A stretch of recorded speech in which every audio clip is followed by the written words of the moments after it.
Okay, so if you guys remember back to chapter 5 when we first got introduced to Xiao Mei, and she told us that we shouldn't get too hung up on time because in this series it ultimately doesn't matter that much. Up until this point, we really didn't have a clear understanding of exactly what she meant by that.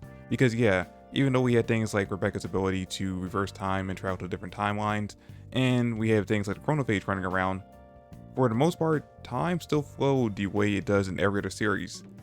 But in this chapter with the ending, we finally are starting to get a hint as to what she meant by that statement, because we're going all the way back to a mystery we set up back at the ending of chapter 4 when we jumped ahead 20,000 years into the future and we saw those two astronauts find the two human corpses who back then we assumed were Rebecca and Shiki because of the fact that they found Rebecca's B-cube.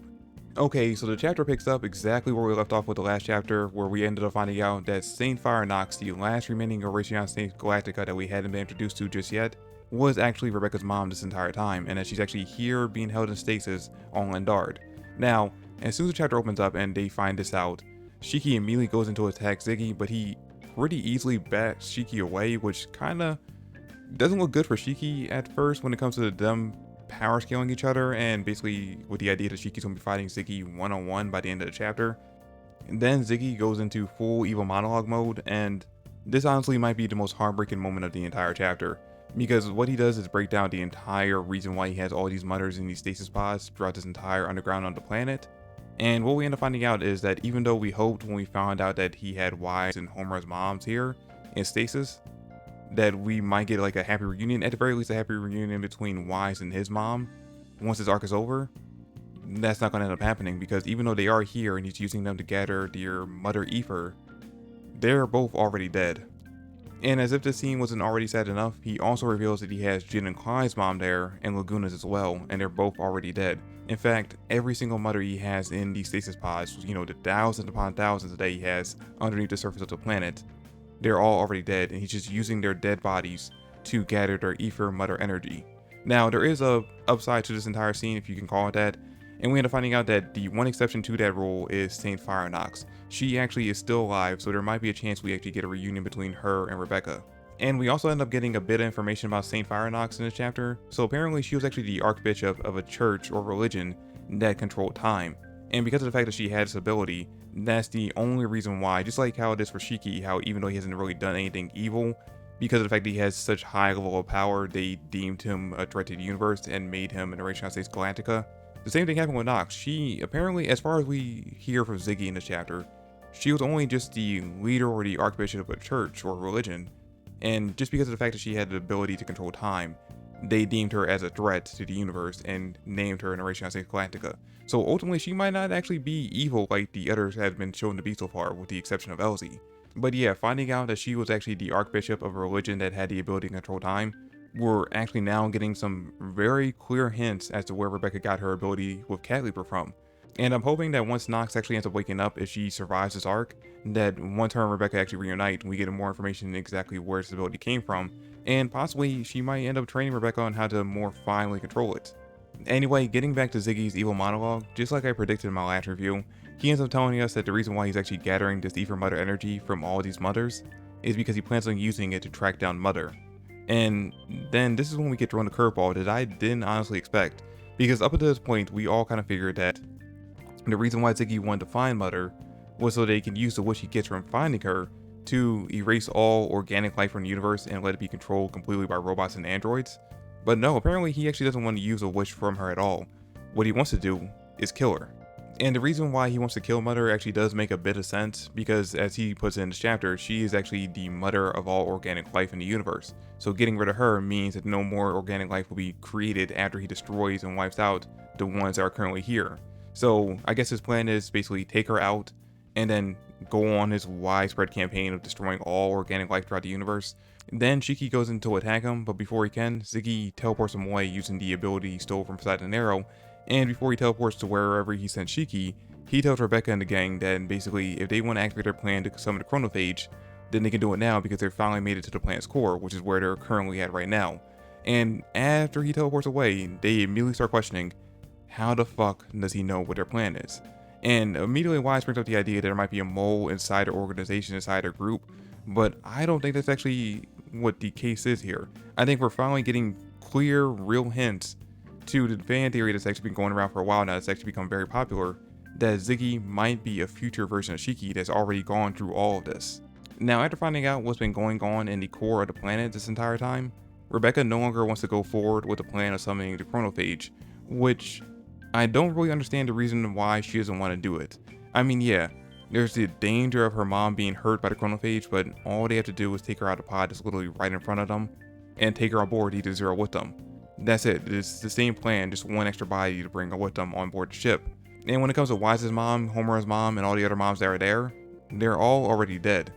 Although that being said, and I honestly have no idea how they would be able to pull this off, if they could actually time it right and actually manipulate the chronophage to only be on the planet a certain amount of time, they could actually reverse it so that all these mothers get brought back to life by reversing their time back to before they died. But again, that would actually involve a level of control over the chronophage that none of them have.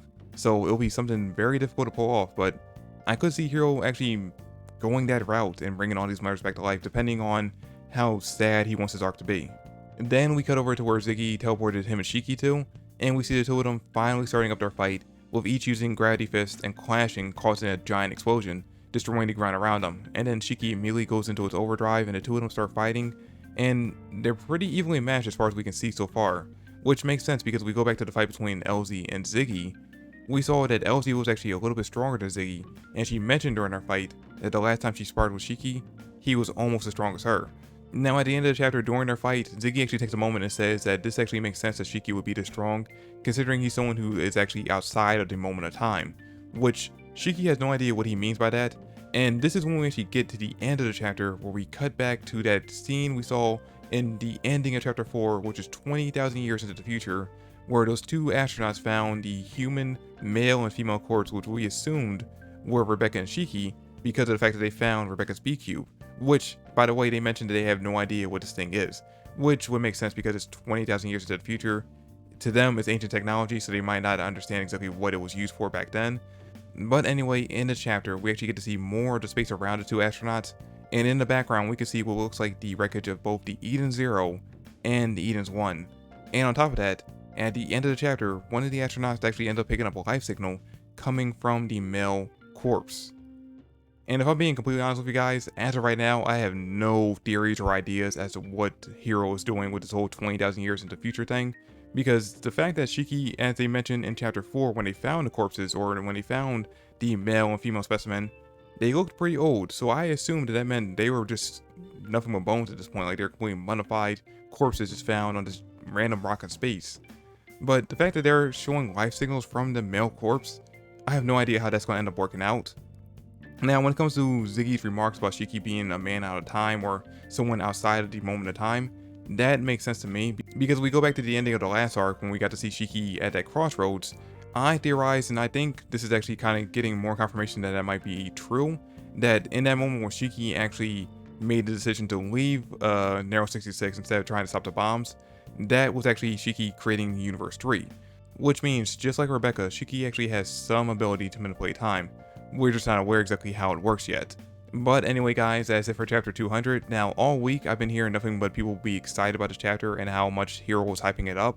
And I gotta say, he did not disappoint. This is probably one of the best chapters we got in the entire arc so far. Even though I said that about last week, I definitely meant it for that one and I definitely mean it for this one. And I'm excited to see exactly what ends up happening with this whole 20,000 years into the future thing. I mean, we haven't really seen it as far as I'm aware. I have to go back and reread all the chapters now to see if we actually got any mention of it before again. But the last time I remember us seeing it was back in chapter 4.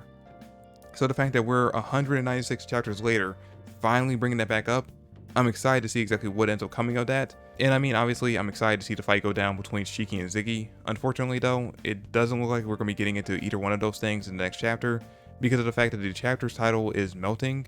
And if I had to guess, I would say that's in reference to Holly's ether gear ability. So more than likely we're going to be shifting gears and going over to the fight between her, the rest of the Eden Zero crew who's on board the ship right now, and Dead End Crow, which I'm excited for that. It's probably the fight before this chapter I was the most excited for. But now that we had so much revealed in this chapter and this giant mystery hanging over our heads, I just want to get back to it as quickly as possible. But I know we're going to actually go through the motions of going through the Dead End Crow fight, and then the Agnolia fight, and then finally get back to this at the end of the arc, which sucks, but whatever. I just want to get through it so we can get back to this part. Anyway, that's it for the video, guys. Thank you for watching. I hope you all enjoyed it, and I'll catch you all in the next one. Peace.